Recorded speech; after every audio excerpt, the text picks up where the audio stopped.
Hello there! I'm Terry Duke and welcome to my channel. Mount & Blade Warband is an amazing game with even more amazing mods. Such amazing mods in fact, that I've made 3 videos covering a total of 23 mods, some personal favorites, many more recommended to me in the comments. And while each video ranked the mods featured within the videos, today I'm asking the following question. Which are the best mods for Mount & Blade Warband? Now this is a much more complicated question than it seems. For starters, how we decide what makes a mod better, and who am I to decide? These questions partly answer the main question in that there is no best mod for Warband. It entirely depends on what you look for in the mod.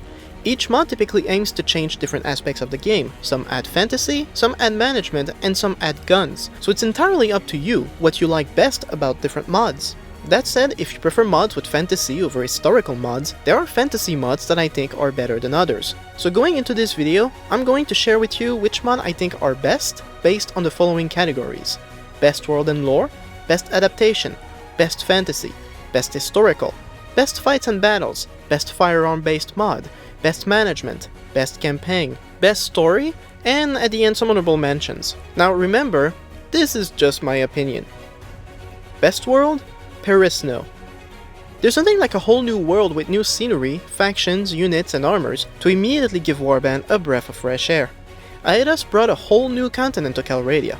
Prophecy of Pandor has Pandor, and Bones of Ragnvald takes place in the creepy world of Ainur. To me, the mod with the best original world though is Perisno. Perisno is a huge map with diverse factions, from knights in shining armor to Vikings, as well as jungle tribes, a Roman-themed empire, and a Mongolian-inspired invasion force. There's also a lot of lore that went into the mod for us to read and learn about the history of Perisno and its many inhabitants. There simply isn't as original a world as that of Perisno, at least for the ones completely made up. Best adaptation? A World of Ice and Fire. While there are mods out there coming up with their own fantasy world, there are plenty of mods out there taking novels, movies, or even other video games and making their own Warband mod on top of it. So the best mod in this category really depends on what other works you love. A World of Ice and Fire and A Clash of Kings are based on the Song of Ice and Fire by George R.R. Martin, which you may know more commonly as Game of Thrones. The world is very accurate, as are the characters and the weapons.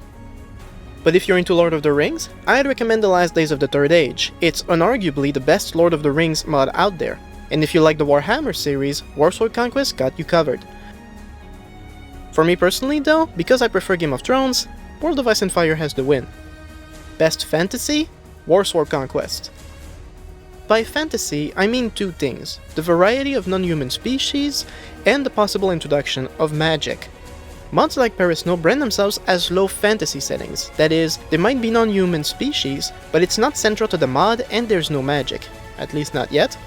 Other mods like Paradigm Worlds take magic and fantasy to such an extreme level that most people, me included, can't fully digest it. Warsword Conquest though is a mod that brings both a lot of diversity, but also magic. Whether you want to be a skeleton, a lizard, or an orc, Warsword Conquest has got it all. And of course, plenty of magic, as well as amazing scenery. Best historical? Gekokujo. Now, between all the fantasy mods, there's also a lot of mods that aim at recreating certain historical periods, with a lot of research being put into the mods. If you wanted the best European Middle Ages mod, then I'd recommend 1257 AD, for the most accurate and immersive as possible.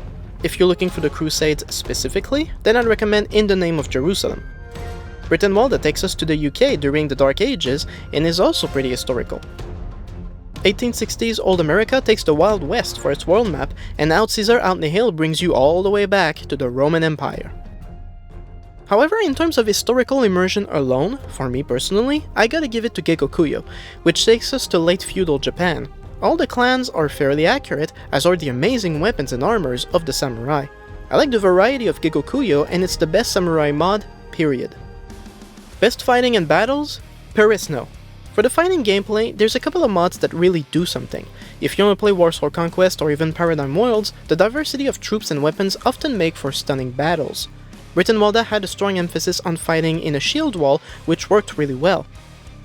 However, I give this one to Perisno as well. Whether you're fighting with a massive line of elf archers, or go take in melee with giants, it doesn't matter. Fights are crammed with OP troops on both sides, using a wide variety of weapons and tactics against the other. and the mod option that allows for endless waves really makes for just the right amount of badass, chaotic fighting that I personally enjoy. Best firearm-based mod? Between Empires. Because there are many mods where the fighting gameplay is changed to guns, I had to make a separate category for this one. Unfortunately, Warband wasn't made with guns in mind, so it's easy for a mod to introduce guns and become completely unbalanced. Red Wars, for instance, added semi-auto, very accurate guns, which result in troops firing at each other from across the map, often leading to painfully slow battles. This is also the case of 1860s America. Legge uses muskets, which are wildly inaccurate, so fights get very intense, but only when up close. And even then, it still takes a lot of time. That said, the best gun mod is Between Empires, which takes us to Europe between 1860 and 1914. For the 1914 period specifically, the mod is especially hardcore and somewhat still balanced. And unlike many other gun mods, it introduced artillery, which actually worked very well. So if you're into gun gameplay, Between Empires takes the cake. Best management? Nova Aetas. One of the main features of Warband is the ability to become a ruler of your own faction, and there are many mods out there that aim to make the kingdom management more complex. One of the standard submods for this is the Diplomacy mod, which you can see in almost any total conversions, but there are several mods that go beyond this. Sword of Damocles was one of the first mods to make it possible to build many more buildings inside settlements. But then there's also Perisno, which lets you hire even more staff members for more kingdom management. Outcaesar Out in the Hill pushed kingdom management to the extreme, as you start as the Emperor of Rome, and every single settlement has different layers of management. If you want the most management possible, that's definitely the mod to go for. However, my top pick for the variety but also the balance is Nova Aetas. Nova gives many different options to rise to the top, such as by opening new businesses and renting out properties. But what Nova does, that no other mod does, at least to my knowledge, is give you the ability to create your own settlement, in the form of colonies in the New World, which you have to build from scratch, get people to move there, and improve by buying construction materials.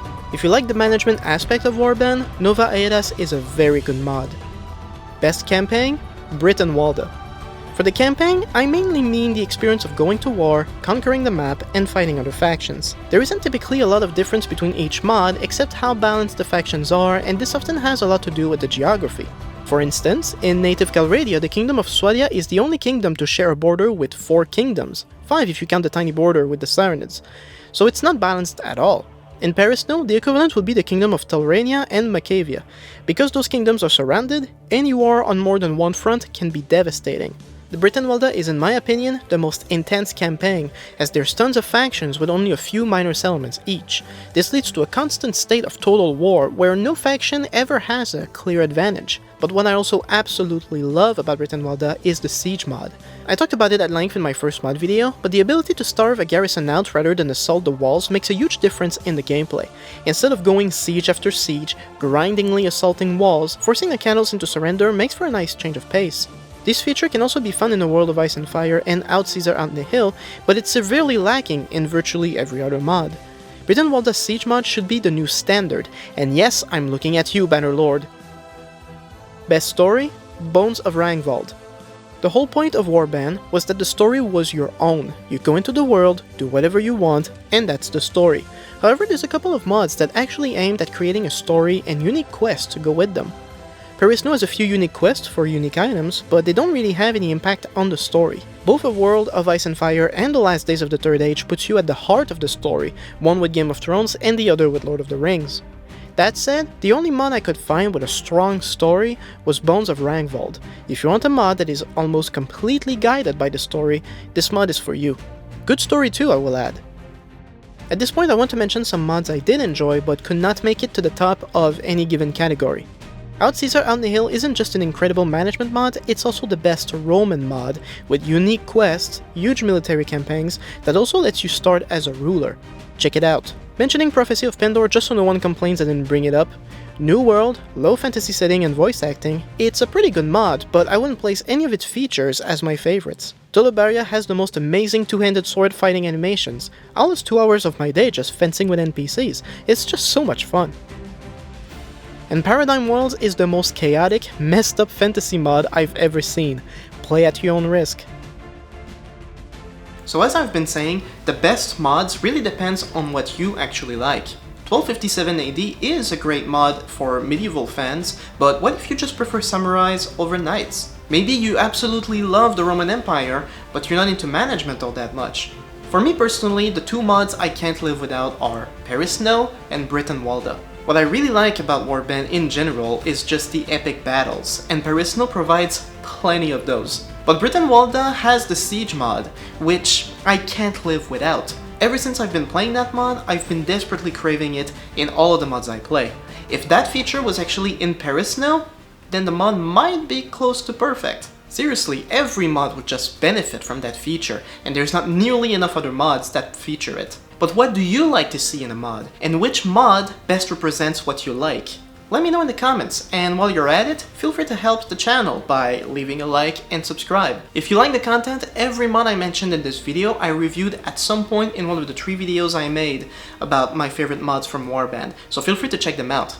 And on a different note, if you feel nostalgic about gaming, the original goal of this channel was to review my classic games from my childhood. So if you want a good dose of nostalgia, check out my channel. I've got plenty of those and the playlist is in the description. Thank you all so much for watching, and I'll see you next time.